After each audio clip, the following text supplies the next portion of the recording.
வணக்கம். நேர்பட பேசு நிகழ்ச்சிக்கு வரவேற்கிறோம். அதிமுக பொதுச் செயலாளர் திரு எடப்பாடி பழனிசாமிக்கு ஆதரவாக 17 சட்டமன்ற உறுப்பினர்களும், திரு வேலுமணி, திரு விஜயபாஸ்கர், திரு சி.வி. சண்முகம் ஆகியோருடைய ஒருங்கிணைப்புக்கு ஆதரவாக 30 சட்டமன்ற உறுப்பினர்களும் தங்களுடைய ஆதரவை தெரிவித்திருக்கிறார்கள். இதான் இன்றைய நேர்பட பேசுவின் பேசுபொருள். அதிமுகவில் பிளவு அடுத்தது என்ன என்ற தலைப்பில் பேச இருக்கிறோம்.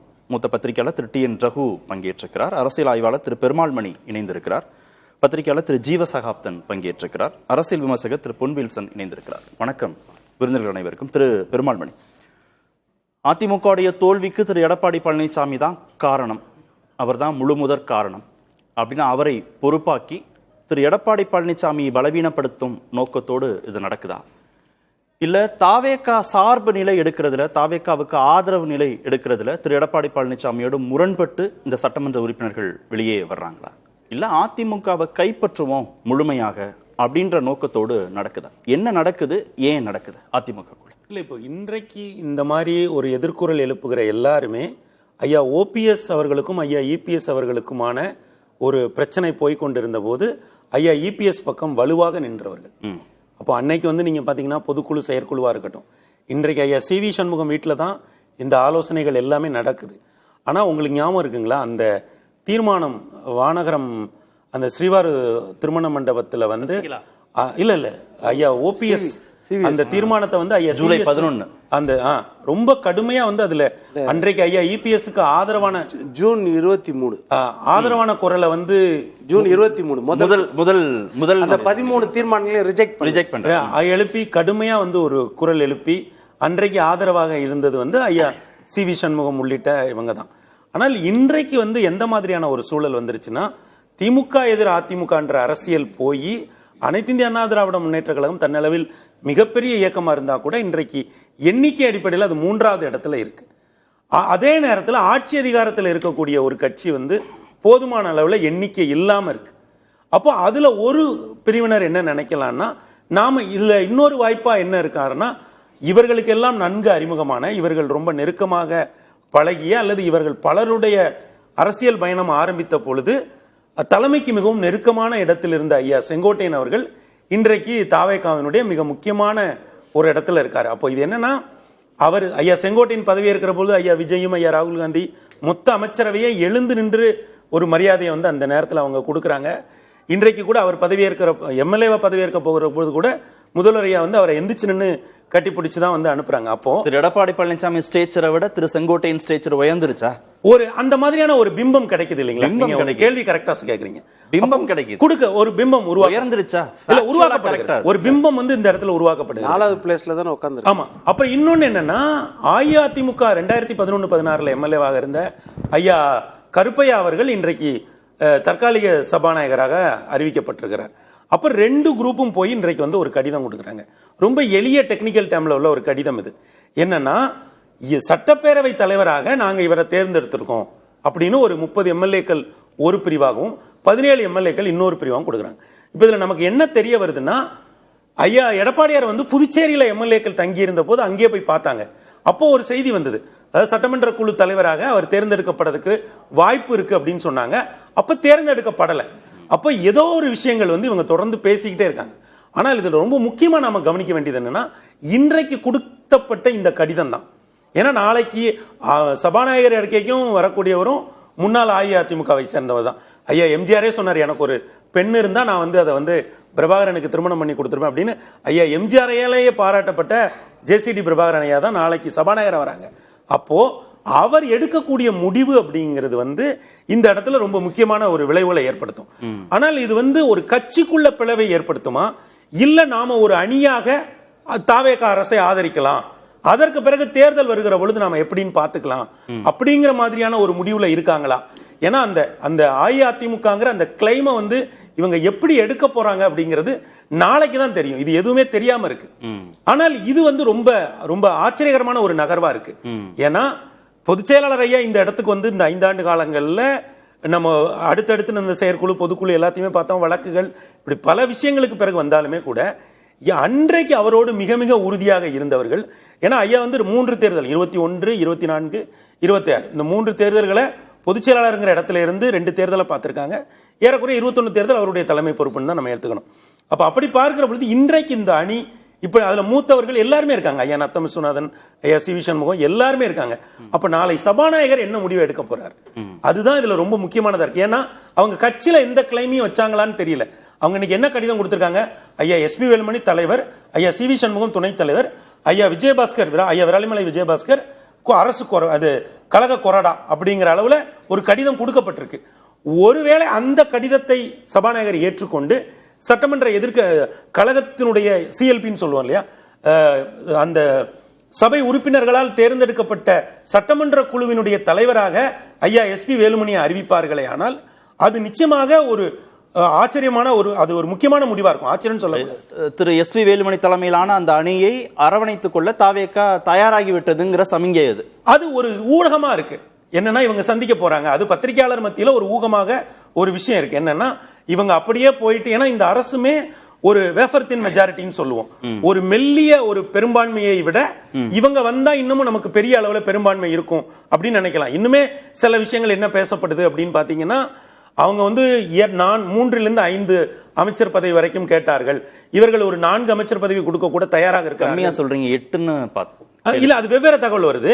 அதுல போர்ட்போலியோ அறிவிக்காம இருக்கிறதையும் நம்ம இன்னும் கணக்கில் எடுக்க வேண்டியதா இருக்கு. ஏன்னா 8 பேர் ஐயா முதல்வரோடு சேர்த்து 8 பேர் பொறுப்பெடுத்து கொண்டாலுமே கூட இன்னமும் இவங்க போர்ட்போலியோவை அறிவிக்காம இருக்காங்க. அப்ப என்னன்னா ஏதோ ஒரு விஷயம், சம்திங் ஏதோ ஒண்ணு நடக்குது. ஆனால் பத்திரிகையில பல்வேறு புள்ளிகளை இணைச்சு இப்போ தகவல்கள் ஒன்றாக வந்து கொண்டிருக்கிறது. ஆனால் நாளை சபாநாயகர் எடுக்க போகிற முடிவு தான் மிக முக்கியமான முடிவு. ஆனால் இந்த ஐசோலேட் பண்ணிட்டு அந்த முடிவு எடுக்கணும். திரு எடப்பாடி பழனிசாமியை தனிமைப்படுத்திட்டு இந்த முடிவுக்கு நகர வேண்டிய அவசியம் இல்ல. அது வந்து ஒரு பொதுச் செயலாளர் அவர் எடுக்கிறாருன்னா அவர் என்டிஏல இருந்து வெளியில வர்ற மாதிரி ஆயிடும் இல்லீங்களா. அஇஅதிமுக இப்போ இந்த முடிவை ஐயா பொதுச் செயலாளர் ஐயா எடுத்தாங்கன்னா அவங்க என்டிஏல இருந்து வெளியில வந்து ஒரு தனி என்டிஏல இருந்து வெளியே வர்றாங்க. இல்ல அஇஅதிமுக இல்ல பொதுச் செயலாளர் இந்த முடிவை எடுத்தாருன்னா அவர் என்ன கேட்கிறாருன்னா, ஏன் பொதுச் செயலாளர் எடுக்கல, அப்போ என்டிஏல இருந்து அவங்க வர்ற மாதிரி ஆயிடும். இப்போ உங்க கேள்வி முக்கியமான கேள்வி.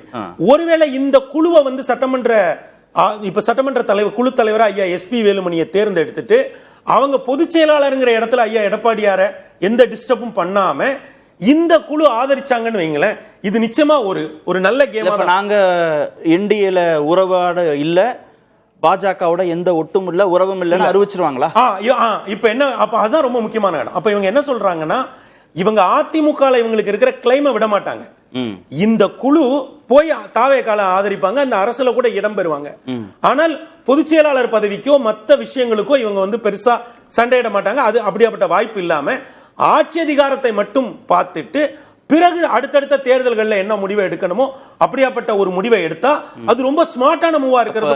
சட்டமன்றத்தை சார்ந்த உத்தரவுகள்னா இவங்களே முடிவு எடுத்துப்பாங்க. கொறடா இவங்க கிட்டே இருப்பாரு. இவங்க விப் ஆர்டரை இவங்களே ஃபாலோ பண்ணிப்பாங்க. இல்ல, இவங்க அமைச்சர் ஆயிட்டாங்கன்னா இவங்க பார்ட் ஆஃப் கவர்மெண்ட் ஆயிடுவாங்கல்ல. சரி, கட்சி சார்ந்த முடிவுனா திரு எடப்பாடி பழனிசாமி அது அப்போ இதுவரை தமிழ்நாடு பார்க்காத ஒரு இடத்தை நோக்கி கூட அது நகர்றதுக்கு வாய்ப்பு இருக்கு. இதுவரைக்கும் எதையுமே பார்க்கல.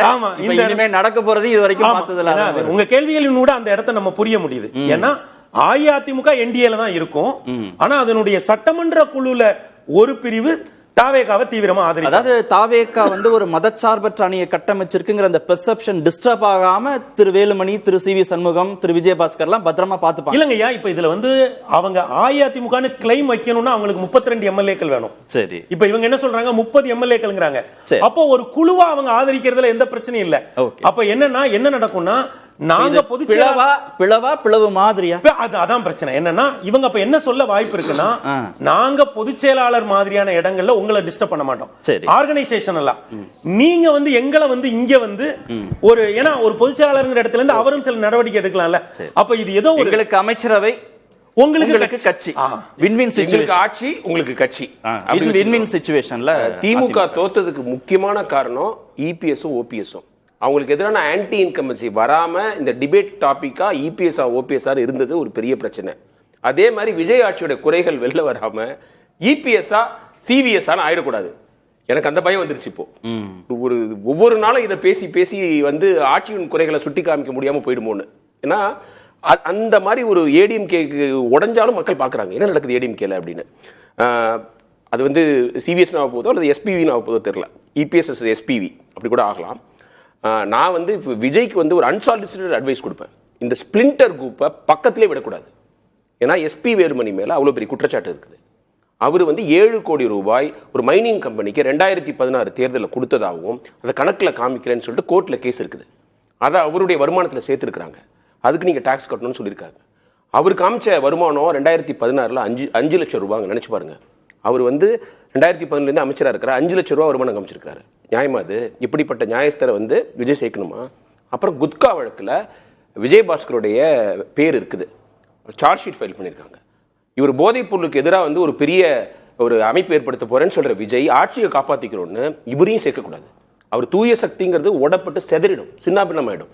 அவர் இப்ப செய்ய வேண்டியது, நான் மதச்சார்பற்ற முற்போக்கு சக்திகளை மட்டுமே நம்பி இருக்கிறேன், விசிக சிபிஐ சிபிஎம் தான் நம்பி இருக்கிறேன், எனக்கு வேஃபர்த்தின் மெஜாரிட்டி மணி அவர்கள் சொன்னால அந்த மெஜாரிட்டி எனக்கு போதும், நான் மக்களையும் இவங்களையும் நம்பி இருக்கேன்னு சொல்லுவேன். ஒரு ஸ்டேபிள் கவர்மெண்ட்டை ஃபார்ம் பண்றது, அதுல இருக்கக்கூடிய சிக்கலை நாளொரு தினமும் பொழுதொரு மீனியும் அதையே கவனிச்சுட்டு இருக்கிறதுங்கிறது அவருக்கு சரியா இருக்குமா?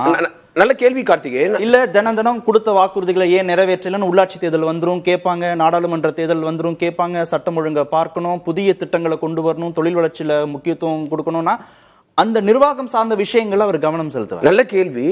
அந்த ஸ்டெபிலிட்டியோட முக்கியம் அவருடைய கிரெடிபிலிட்டி, அவருடைய எக்ஸப்ஷனலிசம், அவருடைய ஃப்ரெஷ்னஸ். மக்கள் அவருக்கு ஓட்டு போட்டது மாற்றத்திற்காக. நீங்க சிபிஐ சிபிஎம் விசிகேயோட போறது வந்து மாற்றம்னு நினைப்பாங்க. ஏன்னா ஆட்சி கட்டில அவங்க இல்ல. இவங்க 10 வருஷம் ஆட்சி கட்டில இருந்தவங்க, பல ஊழல்களை செய்ததா குற்றம் சாட்டப்பட்டவங்க. அவங்கள நீங்க இந்த ஆட்சியை காப்பாற்றணும்னு சேர்த்துக்கிட்டீங்கன்னா உடஞ்சு போயிடும். விஜயோட பிம்பம் காலியாயிடும். அவர் வந்து அது ஆட்சியே போனாலும் பரவாயில்ல, இன்னொரு தேர்தலே வந்தாலும் பரவாயில்ல, மக்கள் வந்து எனக்கு ஒரு அநீதி நடந்திருக்குன்னு சொல்லிட்டு ஓட்டு போடலாம் நினைக்கிறமே தவிர இந்த கும்பலை சேர்க்க கூடாது.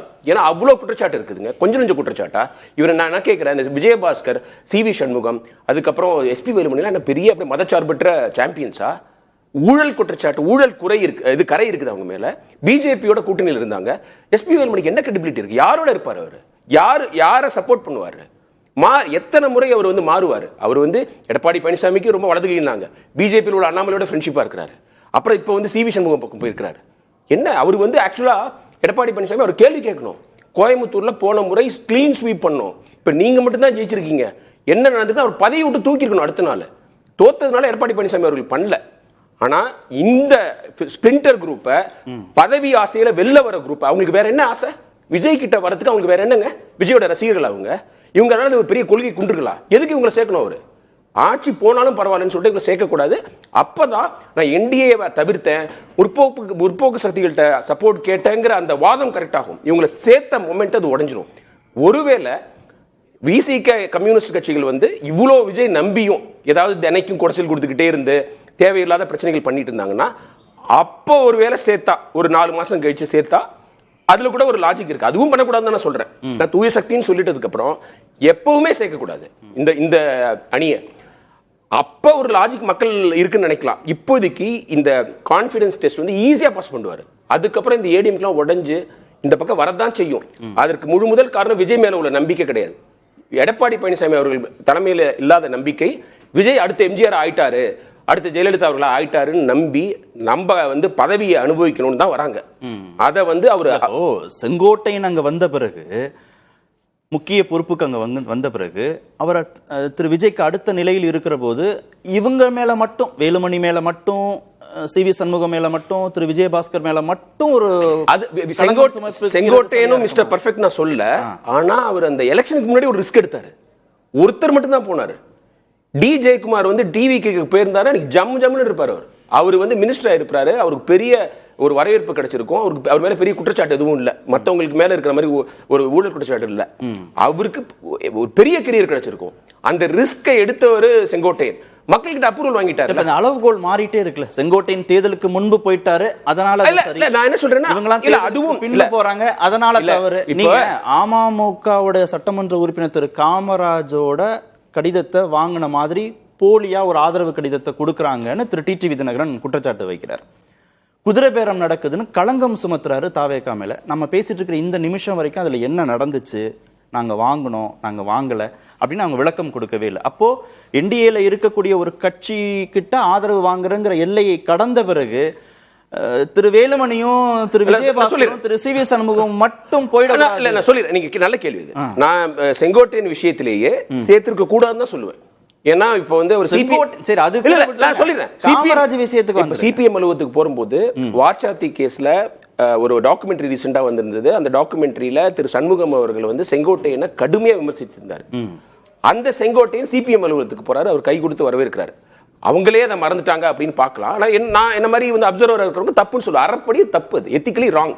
அவர் மேல குற்றச்சாட்டு இருந்து நிறைய ஜெயலலிதா பீரியட்ல 91-96 இவர் தவறு செஞ்சிருக்காருன்னு குற்றச்சாட்டு இருக்கு. அது வாச்சாத்தி கேஸ்ல அவரை சேர்த்துக்க கூடாதான். நான் என்ன சொல்றேன்னா, அப்படி பார்த்தோன்னா யாருமே அரசியல் பண்ண முடியாது. திமுக எவ்வளவு பேர் சேர்த்து வச்சிருக்காங்க, பிஜேபியில வாஷிங் மிஷின் எத்தனை பேர் சேர்த்து வச்சிருக்காங்க, காங்கிரஸ்லயும் செஞ்சிருக்காங்க. காங்கிரஸ்ல இருந்த ஹிமந்தா பிஸ்வ சர்மா தான் அஸ்ஸாம்ல மத கலவரம் ஏற்படுத்துற அளவுக்கு பேசுறாரு. இப்ப காங்கிரஸ் நம்ம கேள்வி கேட்கலாம் அதுல. சோ அந்த மாதிரி நம்ம பியூரிட்டானிக்கல் அரசியல் பண்ண முடியாது. சோ அதுல வந்து அட்லீஸ்ட் எலெக்ஷனுக்கு முன்னாடி போனதுனால மக்கள் கிட்ட வந்து ஒரு என்டார்ஸ்மெண்ட் வாங்கிட்டார், நான் விஜய் பக்கம் போயிட்டேன்னு. அதனால சூப்பர் ஸ்டார். இன்னைக்கு செங்கோட்டையன் வந்து வாழ்க்கையில் 78 வயசுல அவருக்கு அந்த மாதிரி கிளாப்ஸ், அந்த மாதிரி வரவேற்பு. இன்ஃபேக்ட் போல்ஸ்டர்ஸ், மீடியாலாம் விஜய் அவர்களை பார்த்துட்டு கோயம்புத்தூருக்கு போகும்போது அவருக்கு கிடைச்ச வரவேற்பு இருக்குல்ல, அதை பார்த்தே அவங்க வந்து விஜய் இடத்துல ஏதோ மேஜிக் நடக்குது, செங்கோட்டையன் மாதிரி பெரிய பர்சனல் கரிஸ்மா இல்லாத ஆளுக்கு அவ்வளோ வரவேற்பா. ஏன்னா விஜய் ரசிகர்கள் இந்த மாதிரி ஒரு சீனியர் வரத அவங்க கட்சிக்கான என்டார்ஸ்மெண்ட்டா பார்த்து வரவேற்றாங்க. அப்புறம் இந்த காமராஜ் விஷயத்துல என்ன முக்கியமான கேள்வி, சரி, காமராஜ் விஷயம் 100% டிவிக்கே அவரா வந்து பாண்டிச்சேரியில இருந்து ஒரு பைக்ல வந்து லெட்டர் கொடுத்தா கூட வாங்கியிருக்க கூடாது. ஏன்னா அவர் என்டிஏல இருந்தாரு. என்டிஏ சார்ந்தவங்கள்ட்ட எங்களுக்கு ஆதரவு வேணாங்க, கேட்க மாட்டோம்னு ஒரு நிலைப்பாடு எடுத்ததுக்கு அப்புறம் ஒருத்தர் மட்டும் எடுத்தா என்ன டிக்ளேர் பண்ணல, நம்மளா அவங்க செயல்ல இருந்து அவங்க டிவிகே காரங்க தான் அந்த வீடியோல வெளியிட்டது. அவர் கார்ல உட்கார்ந்து சைன் பண்றது. நாங்க என்டிஏட்ட வாங்க மாட்டோம் அவங்க எதுவும் டிக்ளேர் பண்ணல. நம்ம புரிஞ்சுக்கிட்டது, நம்ம அது புரிஞ்சுக்கிட்டோம். இப்போ நம்ம அவர் இருக்கு என்டிஏட்ட போக மாட்டாருங்கற இமேஜ், இல்ல அந்த இமேஜ் தான் நம்ம பேசிக்கிட்டு இருக்கோம். நம்ம வெளிப்படையா இவர் திருமாவளவன்ட்ட அதுக்கு அப்புறம் காங்கிரஸ் கிட்ட எங்களுக்கு சப்போர்ட் கொடுங்கன்னு கேட்டவர் என்டிஏட்ட கேட்கலன்னா அவங்க வேணாம்னு தான அர்த்தம். அதனால தான் இவருக்கு ஒரு அறம் இருக்கு. நம்ம பேசினேன். நான் ஒரே ஒரு கேள்வி சுருக்குமா, அப்போ திரு விஜய் வந்து நான் இந்த மாதிரி அதிமுக கிட்ட இருந்து பிளவாகி வரக்கூடிய ஒரு அணிட்ட ஆதரவை பெறமாட்டேன்றதுல உறுதியா நின்னுட்டா அதிமுக பிளவே நடக்காது. அப்போ பிளவு நடந்தானே வேஸ்ட், அவங்களுக்கு பதவி கிடைக்காது. அப்ப வந்து அவங்களுக்கு ஒரு ஒரு பெரிய வெப்பனை இருந்த மாதிரி ஆயிடுவாங்க. பதவிக்காக எடப்பாடி பழனிசாமியோட மட்டும்தான் அவங்க இருக்க வேண்டியதாயிரும், வேற வழி கிடையாது, பண்ண முடியும். திரு வில்சன், பிளவுக்கு அதிகாரத்தை கைப்பற்றுதல் அப்படிங்கறதான் பிரதானமான நோக்கமா மாறிடுச்சா அதிமுகக்குள்ள? இல்லை, நம்ம நல்லா அதுக்கு பொருள் கொள்கிறோம். அவர் சேர்க்கக்கூடாதுன்றாரு, உடைக்கிறதே அவர் தானே. ஏன் இப்படி எடுத்துக்கூடாது? எல்லாத்துக்கும் விஜய் தான் காரணமா? நான் என்ன கேட்குறேன், பிஜேபி உடைச்சா பொன் குடம், விஜய் உடைச்சா மண் குடமா? யார் சொன்னது எப்படி? பிஜேபி எத்தனை ஊர்ல உடைக்கிறாங்க, எத்தனை ஊர்ல கபலீகரம் செய்யறாங்கன்னு மட்டும் சொல்றோம். ஆனா விஜய் வந்து சேர்க்கக்கூடாது, அது உடைஞ்சு தானா வருது. சார் அது யார் சொன்னா நீங்க சொல்லணும். இங்க பேனலிஸ்ட் யாரா சொன்னாதான் நீங்க சொல்ல முடியாது. யாரோ ஒரு ஆள் அவர் தானே என்கிட்ட கேட்கிறாரு, அவர் தானே கேட்கிறாரு. அப்போ அதாவது பிளவானவங்கள சேர்க்கலாமான்றாரு, பிளக்கிறதே அவர் தானே அப்படின்னு நான் குற்றம் சாட்டுறேன். பிறக்கிறவங்க கரிஸ்மா சொல்லுவீங்க. அப்போ எதிர்காலம் அதை நினைக்கிறாங்க அவங்க. விஜய் கிட்ட போனா எதிர்காலம் செக்யூர் நினைக்கிறாங்க.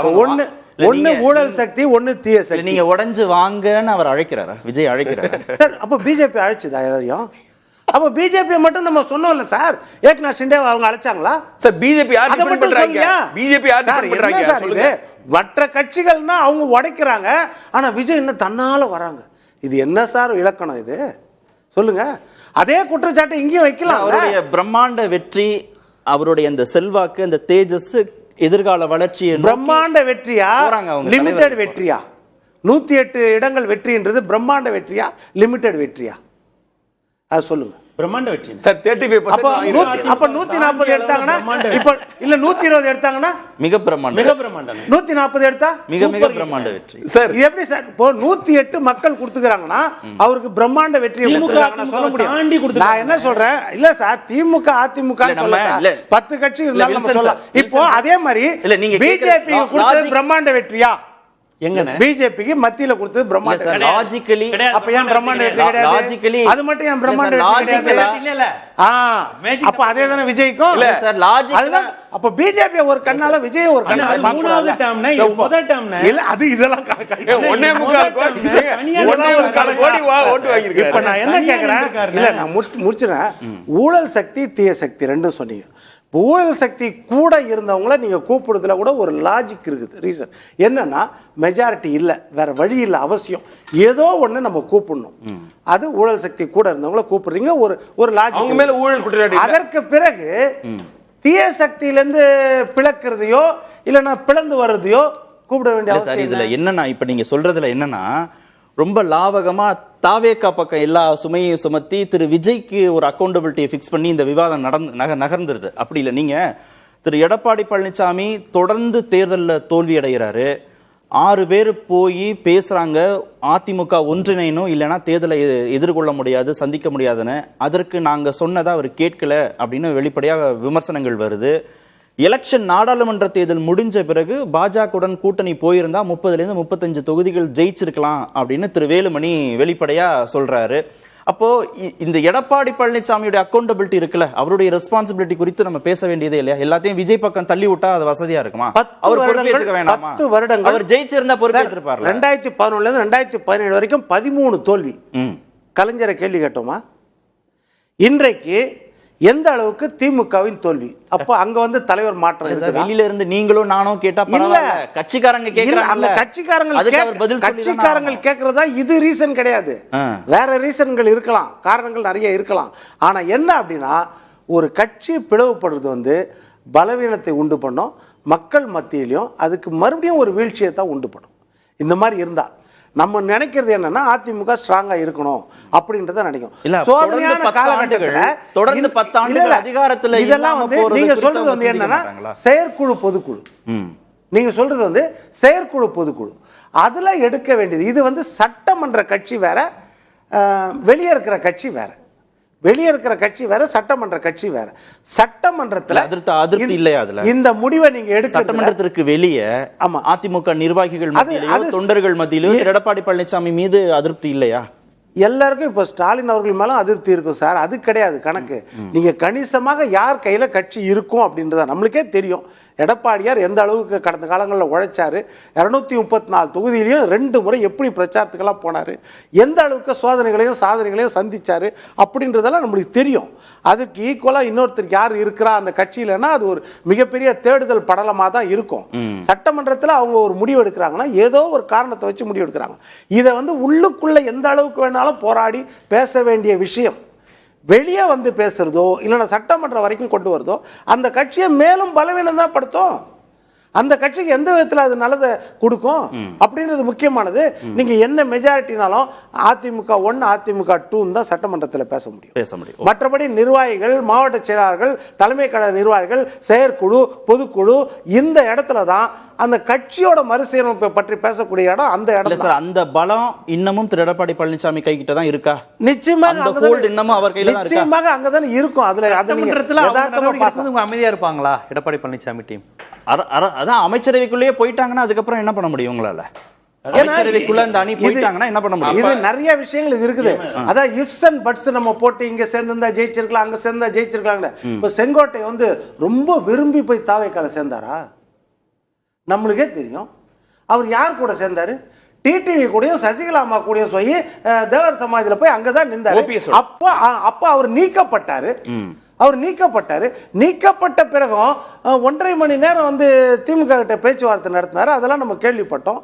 கடைசி ஆப்ஷனா தான் தாவேக்காவை தேர்ந்தெடுத்தாரு. அப்ப இப்போ வந்து அவர் சக்சஸ் ஆயிட்டாருன்னா அது சக்சஸ்ன்றது அந்தந்த சூழ்நிலையை பொறுத்து தான். அதனால அந்த முடிவு வந்து மிகப்பெரிய சரி அப்படின்னு நம்ம எல்லா காலத்திலும் நம்ம சொல்லிட முடியாது. திரு ஜீவா, அதிமுக அரசு அமைகிறது, அதற்கு திமுக ஆதரவு அப்படின்னு சில தினங்களாக கடந்த வாரத்தில் பேசப்பட்டது. திரு திருமாவளவன் முதல்வர், அதற்கு அதிமுக திமுக ஆதரவு அப்படின்னும் சில தினங்களாக பேசப்பட்டது. இந்த 2 முயற்சிகளில் ஏதேனும் ஒரு முயற்சி வெற்றியடைந்தால் கூட இந்த அதிமுகக்குள்ள இந்த பிளவுங்கிறத நோக்கி நகர்ந்திருக்காதா? தாவேகா சார்புங்கிற இடத்துக்கு நகர்ந்திருக்காதா ஒரு அணி, அதிமுகக்குள்ள இருக்கக்கூடிய ஒரு அணி? இல்லை, இது வந்து தேர்தலுக்கு பிறகு இப்படியான விஷயங்கள் நடைபெற்றதாக செய்திகள் வருது. சொன்னவரே மறுத்திருக்கிறார், அப்படி நடக்கல அப்படிங்கிற மாதிரிலாம் சொல்லியிருக்கிறாங்க. எது எப்படியா இருந்தாலும் அதிமுகவை பற்றி நாம் தொடர்ந்து பயந்தது என்ன? இந்த கட்சி போயிடக்கூடாது. தமிழ்நாட்டுடைய அரணுங்கிறது திமுக அதிமுக தான். இதனால தான் இந்தியாவில் எல்லா மாநிலத்தை விட 2 மாநில கட்சிகள் போட்டிடுறது. 2மே மாநில உணர்வை சொல்லி வந்தது, 2மே அண்ணாவை தலைவராக கொண்டது. இப்படி ஒரு கட்சி இந்தியாவில் எங்கேயுமே கிடையாது. இப்படி ஒரு பேட்டர்ன். இதை உடைக்க தான் பாஜக ரொம்ப காலமாக ட்ரை பண்ணுது. டெல்லி ட்ரை பண்ணுது தனியாக, இருந்தாலும் பாஜக எப்படியோ முயற்சி பண்ணுது. இப்போ அதிமுக ஒரு வலுவான தலைமை, ஆளுமை, மத்திய அரசு எதிர்ப்பு, டெல்லி எதிர்ப்பு, பாஜக எதிர்ப்பு இல்லாதனுடைய விளைவு இன்னைக்கு கடைசியில இப்படி ஒரு நிலைக்கு வந்திருக்கிறாங்க. சட்டமன்றத்துல 30 பேர் ஆதரிக்கிறாங்க, வெளியே இருக்கிறாங்க. ஆனா யாரும் யாரையும் விமர்சிக்கல. விஜய் உடைக்கிறாரு அப்படின்னு வில்சன் சார் சொல்றாரு. பாஜக உடைக்க முயற்சி அப்படின்னு ஜீவா. பாஜக தான் வலிமையானது. யாருதான் உடைக்கிறா? பெரிய சுத்தியல் பாஜக தான் இருக்கு, விஜய்கிட்ட கிடையாது. விஜய் டைரக்டாலாம் எந்த வேலையிலையும் அவர் ஈடுபட மாட்டாரு. அவங்க சொல்றது அப்படியா தான் இருக்கும். அதாவது இப்ப அவருக்கு விஜய்க்கு தேவை என்ன? நான் ஆன்டி பெரியார் இல்ல, ஆன்டி திராவிடம் கிடையாது, நான் ஆன்டி பிஜேபி தான், நான் உண்மையான நான் தான் பாஜக எதிர்ப்பு, திமுக இல்ல. அந்த முகத்தை அவர் காமித்து வாக்குகள் வாங்கினாரு. ஆனா அவருக்கு ஓட்டு போட்டவங்களாம் அப்படியே ஒரு ஆன்டி பிஜேபி உணர்வுல கிடையாது. சின்ன பிள்ளைங்க நிறைய வந்திருக்கு, அது தனி சப்ஜெக்ட். ஆனா இப்ப அவர் இது மெயின்டைன் ஆகணும்னா, ஜெயலலிதா அம்மையாரே 91 96 வேற 69% நிறைவேற்றினதுக்கு அப்புறம் தான் ஜெயலலிதா அம்மையார் அந்த பேட்டர்னுக்குள்ள வந்துட்டாரு. நீங்க என்னதான் பிராமின் சொன்னாலும் நான் பெரியார் மண்ணுதாங்கிறத காமிச்சாங்க, ஈழத்தை ஆதரிச்சாங்க, எதிர்த்தாங்க. அந்த பேட்டர்ன் சங்கராச்சாரியாரை கைது செஞ்சதுன்னு வந்தாச்சு. விஜய்க்கு அப்போ நான் அது முழுமையா இருக்கு, திடலுக்கு போகணும், பெரியார் மண்ணுன்னு காமிச்சுக்கணும்னு. ஆனா யதார்த்தத்தில் என்னவாக இருக்கிறது? நடுவண் அரசு, ஒன்றிய அரசு போடுகிற திட்டங்களுக்கு கையெழுத்திடணும். இதுவரை ஸ்டாலின் முட்டுக்கட்டை போட்டாரு, மம்தா பானர்ஜி முட்டுக்கட்டை போட்டாங்க. இன்னைக்கு சனாதனத்தை திட்டுன திமுக இப்ப இல்ல, பிஜேபிக்கு அவ்வளவு சந்தோஷம். மம்தா பானர்ஜி போட்டு ஆளுநர்ல இருந்து எல்லாத்தையும் டஃப் கொடுத்த அந்த லேடி இப்ப இல்ல. இப்ப இங்க விஜய் வந்தாச்சு. அப்ப பெட்டர் தென் டிஎம்கே. பாஜக பொறுத்தவரையும் திமுக அளவுக்கு இவங்க வீரியமா இருக்க மாட்டாங்கன்னு அவங்க நம்புறாங்க. சோ இப்ப அவங்களுக்கு பிரச்சனை என்னன்னா, திருமாவளவனும் இடதுசாரிகளும் அந்த இதுல இருக்கிறாங்க, அவங்க ஆதரவுல இருக்கிறாங்க. அப்ப வந்தே மாதரத்தை அவங்க கொண்டு வந்தா கூட ஈவினிங்க்கு மேலேயாவது எதிர்ப்பு தெரிவிக்க வேண்டிய கட்டாயத்துக்கு விஜய் வந்துடுறாரு. அப்ப இப்படியே தொடர்ந்து பாஜகவினுடைய எல்லா விஷயத்துக்கும் ஒரு எதிர்ப்பு தெரிவிக்கக்கூடிய நபரான்னு கேட்டா விஜய் அப்படிப்பட்டவரா, அந்த கொள்கையுடையவரான்லாம் கேட்டா அப்படி எந்த நிரூபணமும் இதுவரையும் கிடையாது. இனிமேல் அவர் எப்படி இருப்பாருன்னு தெரியாது. இதுவரையும் அவர் அப்படி ஒன்றும் ஆன்டி பிஜேபி, ஆன்டி சென்டர். ஏன்னா தமிழ்நாட்டை பொறுத்தவரையும் ஜெயலலிதா, கலைஞர் எல்லாருமே ஆன்டி சென்டர் தான், ஆன்டி டெல்லி பேசி தான் தலைவராக உருவெடுத்திருக்காங்க. ஸோ விஜய்க்கு அந்த எந்த வாய்ப்பும் இல்லாம வந்துட்டாரு.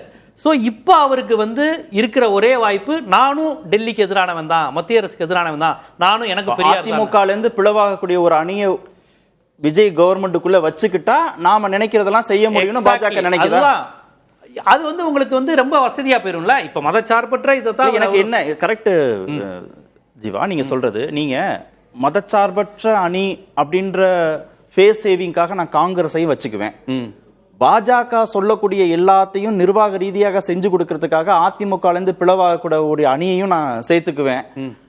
அப்ப சிபிஎம்மும் சிபிஐயும் ஐயுஎம்எல்லும் விசிகாவும் இருப்பாங்களா இருக்க மாட்டாங்களான்னு தெரியல.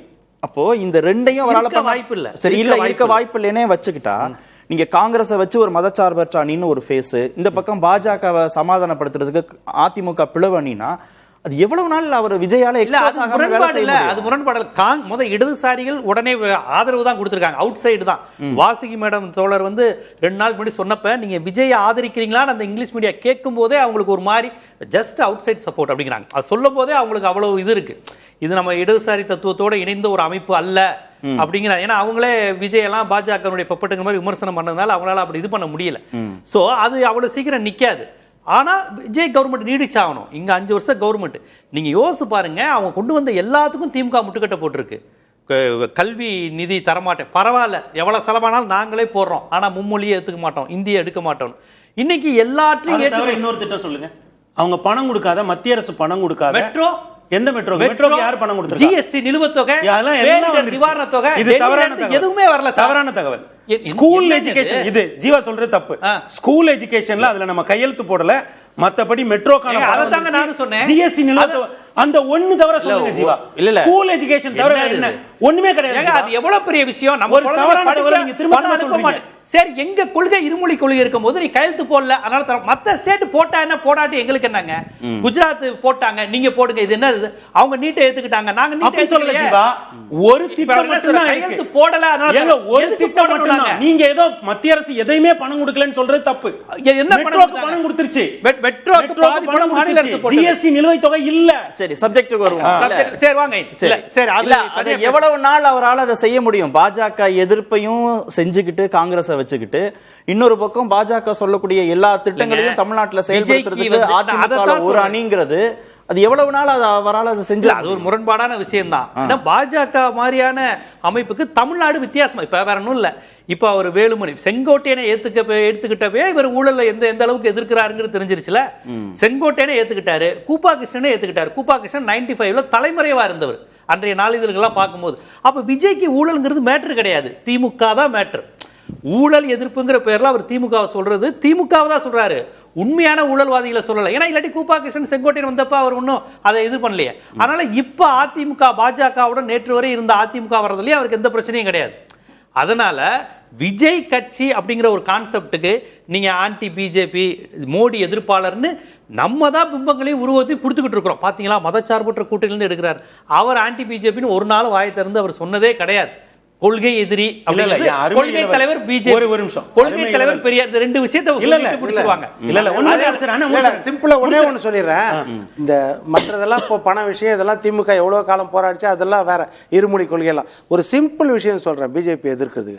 பரந்தூர் விமான நிலையம் ரத்து திட்டம் அறிவிப்பாரா? ஏன்னா அங்கதான் அவர் போராட்ட காலத்துல இருந்தார். விஜய் அறிவிப்பாரா? விஜய் அறிவிப்பாரா? ஒரு விஷயம் நான் தெளிவுபடுத்துறேன். இப்போ இந்த இவங்க அதாவது டெல்லி எதிர்ப்பு அப்படிங்கிறது வேற, பாஜக எதிர்ப்பு அப்படிங்கிறது வேற, மத்திய அரசு எதிர்ப்புங்கிறது வேற. இது மூணையும் பிரிச்சுக்கணும். டெல்லி வல்லாதிக்கு எதிர்ப்பு நம்ம பார்த்திருக்கோம். ஆனா கடந்த திமுக அரசு என்ன பண்ணாங்கன்னா மத்திய அரசையே இதுக்கு எதிராக பொசிஷன் பண்ணாங்க. அதை ஒட்டி தான் ஓரணியில் தமிழ்நாடு, தமிழ்நாட்டை நீங்க இந்த நுட்பத்தை புரிஞ்சுப்பீங்க. அப்போ ஓரணியில் தமிழ்நாடு, தமிழ்நாடு தலைகுனியை விட மாட்டோம், இதெல்லாம் ஒரு நரேட்டிவா நீண்ட காலம் முன்னெடுக்கப்பட்டுச்சு. ஆனா அது அவங்களுக்கே அது தேர்தல் காலத்துல பலம் தரல. இன்னொன்னு என்னன்னா, திராவிட முன்னேற்ற கழகம் செஞ்ச அளவுக்கு பாஜகவை எதிர்க்கலாம், அது வேற, அவங்க கொள்கையை எதிர்க்கலாம்.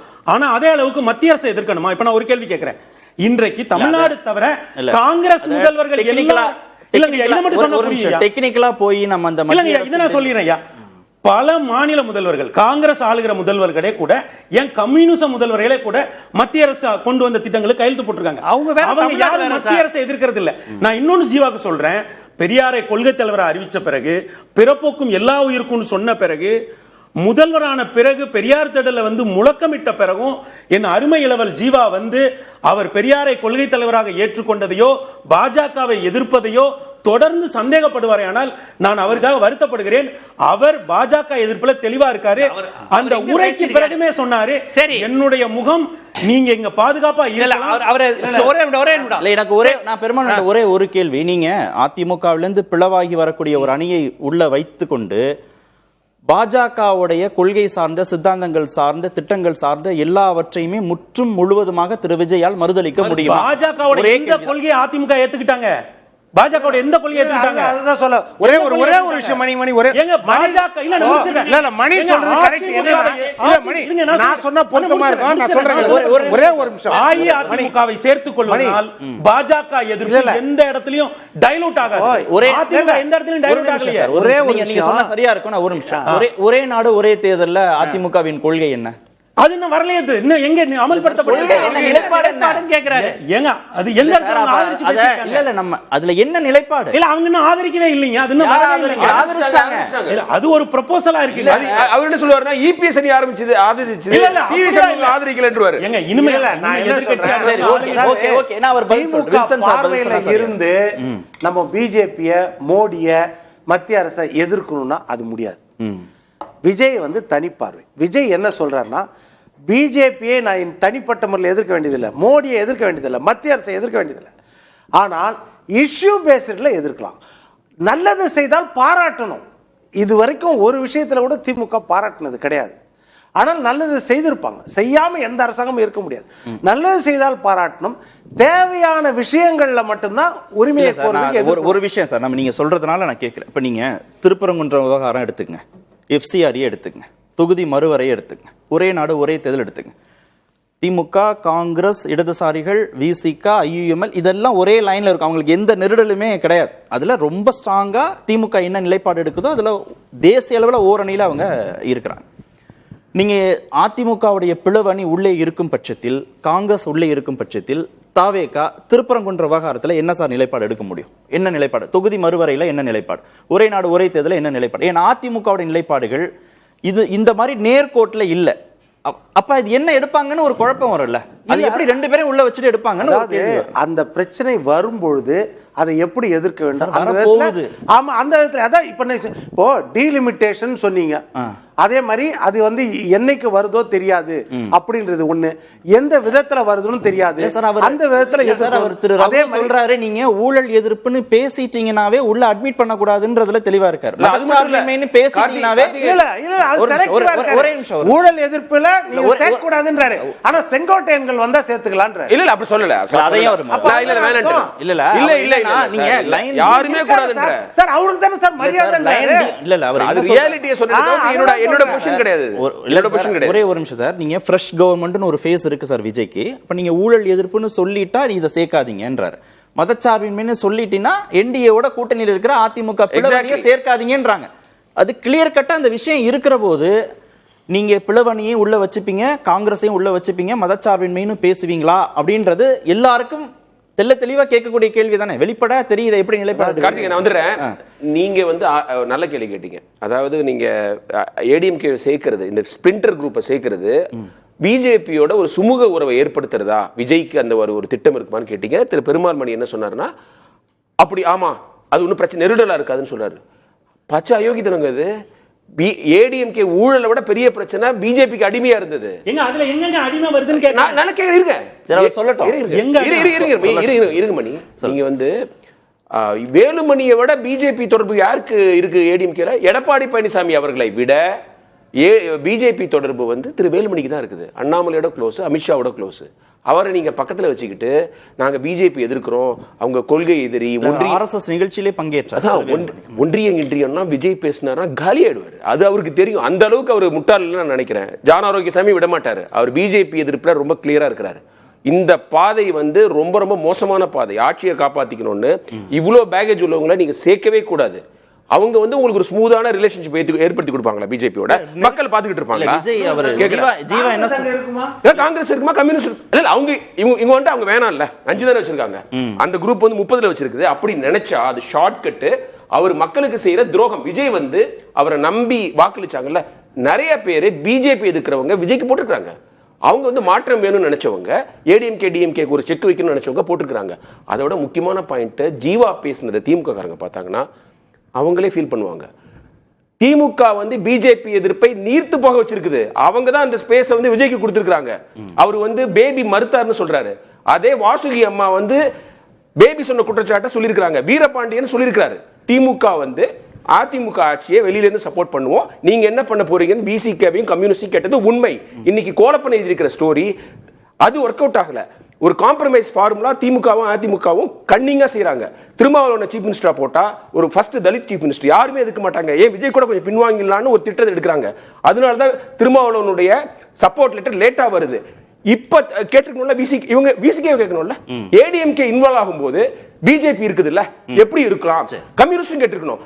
இவங்க விஜய்க்கு பாட்டு எடுக்கிறாங்க. பிஜேபி இப்படி எதிர்க்கணும்னு கம்யூனிஸ்டும் விசிகேவும் அவங்க கேள்வி கேட்டிருக்க வேண்டியது திமுகவை சேர்ந்த ஊருக்கெல்லாம் அட்வைஸ் பண்ற இன்டெலெக்சுவல்ஸும் அமைதியா இருக்காங்க. பேபி சொன்னது பொய்ன்னு இன்னொரு பொய்யை கட்டமைக்கிறாங்களே தவிர, திரு ஸ்டாலினை நீங்க ஏன் இந்த முயற்சி எடுத்தீங்க? தவறு, அறம் இல்லை, நம்ம கட்சியுடைய வரலாற்றே ஒரு தப்பு நடந்ததுன்னு கேட்க வேண்டாமா? ஏன் கேட்கல? இறுதி சுற்று ஒரே ஒரு கேள்வி, 4 விருந்தினர்களுமே பதில் சொல்லிருங்க. திரு பெருமாள் மணி, நீங்க தொடங்குங்க. ஒருவேளை அதிமுகக்குள்ள பிளவு ஏற்படும் பட்சத்தில் தமிழ்நாட்டோட இருதுருவ அரசியலின் தன்மை எந்த திசையை நோக்கி இனிமேல் நகர்வதற்கு வாய்ப்பு இருக்கு? இல்லைங்க, அது எப்போ வந்து ஒரு புதிய கட்சி இதற்கு முன்னால் ஆண்ட இருபெரும் கட்சிகளை தாண்டி முதலாவது இடத்துக்கே வந்து ஆட்சி அதிகாரத்துக்குள்ள போயிட்டாங்களோ அப்பவே தமிழ்நாட்டோட அந்த அரசியலினுடைய இது வடிவம் வந்து மாறிடுச்சு.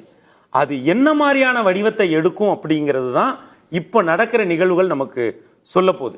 ஏன்னா இப்போ வந்து அவர் வந்து தனியா நின்னது ஒரு நல்வாய்ப்பா தனியா நின்னுட்டாரு. இப்ப நண்பர் ஜீவா போன்றவர்கள், தம்பி ஜீவா போன்றவர்கள் குறிப்பிட்டதை போல எல்லா தரப்புமே அவருக்கு வாக்களிச்சிருக்காங்க. இனிமே இப்ப நடக்கிற இந்த நிகழ்வுகள், இப்ப காங்கிரஸ் உள்ள வந்துருக்கு, தாவேகா சார்பு நிலைன்னு போய் அதிமுக ஒப்பு வச்சுக்கிறது இருக்குல்ல, அப்படி போனாங்கன்னா அதுக்கப்புறம் நான் அத நம்ம ஆமா இப்ப காங்கிரஸ் போனதுனால ஒரு மாற்றம் நடந்திருக்கும்ல. அந்த காங்கிரஸோ லெப்டோ விசிகாவோ ஐயுஎம்எல்ஓ காங்கிரஸ் வந்து அமைச்சரவைக்குள்ளேயே போறாங்க. இல்ல, இருதுருவ அரசியலின் தன்மைக்குள்ள நாம திமுக அதிமுகவை வச்சிருந்தோம். இப்ப தாவேகா உள்ள வந்துருச்சு. அதிமுகவுடைய பிளவு அணி தாவேகா சார்புன்னு ஒரு முடிவு எடுக்கும் பட்சத்தில் இருதுருவ அரசியலுடைய தன்மை எப்படி தாவேகாவுக்கு எதிராக யார் இருப்பா அப்படிங்கிற கேள்விதான் முக்கியமான கேள்வி. அப்ப தாவேகா என்ன வடிவத்தை எடுக்குங்கிறத பார்க்கணும். ஏன்னா இப்ப எல்லா தரப்புல இருந்தும் ஓட்டு வாங்கி வந்துட்டாங்க. இப்ப காங்கிரஸ் போனதுனால ஒரு மாறும். இன்னமும் இங்க இருந்து ஒரு ஃபேக்ஷன் போச்சு அப்படின்னா இன்னமும் அதுக்கு உருவாகக்கூடிய பேக்கிங் கம்யூனிட்டி ஓட்டு எல்லாமே ஒரு வடிவம் எடுக்கும். அப்ப அதுக்கு எதிராக தன்னை பொசிஷன் பண்றதுக்கு இந்த ரெண்டு கட்சிகளும் முயற்சி பண்ணுவாங்க. அப்ப இதுல யாரு தன்னை கரெக்டா பொசிஷன் பண்றாங்களோ அவங்க ஏறி வர்றதுக்கான வாய்ப்பு இருக்கு. எலெக்ஷனுக்கு முன்னாடியும் பின்னாடியும் அதிமுகவோட எதிர்காலம் கேள்விக்குறியாகும்னு நான் சொன்னேன், அது உண்மையா இருக்கு. திமுக ஆட்சியை பிடிக்கும்னு சொன்னா அது பொய்யா இருக்கு. அதாவது நீங்க வந்து ஆட்சி பலம், பணபலம், கூட்டணி பலம், அதுக்கப்புறம் நீங்க ஊடக பலம், ஏன் எக்ஸ்பீரியன்ஸ், இதெல்லாம் வச்சுக்கிட்டு திமுக இந்த தேர்தலில் தோத்தாங்கல்ல, அதை விட பெரிய தோல்வி ரிசல்ட்டுக்கு அப்புறம் அவங்க செஞ்ச வேலை. அதை திமுக காரங்க, உண்மையா திமுக நம்புறவங்க நேசிக்கிறவங்க கேட்டிருக்கணும். இந்த சர்க்கிள் வந்து இமாலய சர்க்கிள். திரு ஸ்டாலின் அதுக்கு வந்து வரலாற்றில் பதில் சொல்லி ஆகணும். எந்த காரணத்துக்காக பிஜேபியோட கைப்பாவையா இருக்கிற ஏடிஎம்கேவோட நாங்க ஏதோ ஒரு வகையில திருமாவளவனுக்கு காட்டுமன்னார் கோயிலில் போட்டியிட முடியல, அவரை நீங்க சீஃப் மினிஸ்டர் ஆக்குவீங்களா? அதுக்கு வந்து ஏடிஎம்கேவோட துணையா? அதுக்கு பின்னாடி பிஜேபி இருக்குமா? சோ பிஜேபி எதிர்ப்புங்கிறத விஜய்க்கு கொடுத்தது திரு ஸ்டாலின்.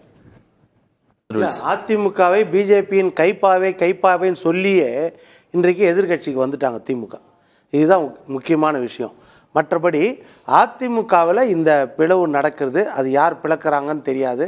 ஆனால் இது யாருக்கு சாதகமா, இது வந்து ஒரு தற்காலிகமான பின்னடைவா தான் இருக்கும்னு நினைக்கிறேன். அடுத்த கட்டத்திற்கு வரும். அதாவது அது எதிர்கட்சியா ஆளுங்கட்சியா 3ல் 2 நிக்குதா, எந்த 2 நிற்கும், சர்வைவல் ஆஃப் த ஃபிட்டஸ்ட்ன்ற ஃபார்முலால வருதான்னு தெரியாது. ஆனால் அது வந்து தாவேகாவுடைய பர்ஃபார்மன்ஸ் பேசிஸ் தான். அந்த இந்த 5 ஆண்டுகள் பர்ஃபார்மன்ஸ் என்ன இருக்குது. ஆனா இன்னைக்கு என்னன்னா அதுல நீங்க கரெக்ட். அதுல வந்து நீங்க நின்னு போராடி தாவேகாவை எதிர்நிலையில வச்சுக்கிட்டு செய்யறது அரசியல்ங்கிறது வேற. தாவேகா சார்பு அரசியல் அங்க ஒரு அணி நகர்ந்துருச்சுன்னா அது வேற தன்மை இல்ல. தாவேகாவே ஒரு சார்பு அரசியல் எடுக்குது. அதான் என்னன்னா அதுதான் சொல்ல வரேன். திமுகவுடைய அனுசரணையாக இருந்த கட்சிகளும் ஒரு சேர்த்துக்கலாம். அதே நேரத்தில் அதிமுக கிட்ட இருந்து இருக்கிறவங்கள கொஞ்சம் சேர்த்துக்கலாம். 2 குதிரையில சவாரி பண்ணலாம். அதே மாதிரி காங்கிரஸையும் வச்சுக்கலாம், பிஜேபி மூலமா வர்றவங்களையும் வச்சுக்கலாம், மேலிடத்துல காங்கிரஸையும் வச்சுக்கலாம், பிஜேபியும் வச்சுக்கலாம். அப்போ எப்படின்னா பைபிளில் சொல்ற மாதிரி 2 எஜமானர்களுக்கு ஊழியம் செய்யறாங்க.